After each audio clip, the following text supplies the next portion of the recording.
How to keep map north up on Google Maps. Hi everyone, welcome to the channel. This is Rose from Create Login and Delete.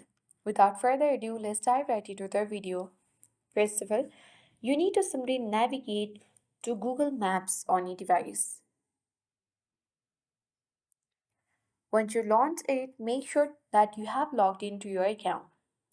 Head towards profile icon at top right corner of the screen and there you need to select the settings option to access settings section of Google Maps.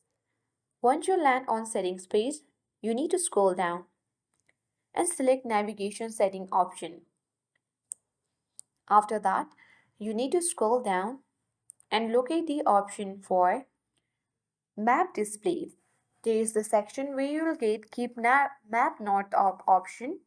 Simply, in order to keep maps north up on Google Map, toggle the button on. And that's it. I hope this guide helped you. If you are new to our channel, hit the like button and subscribe.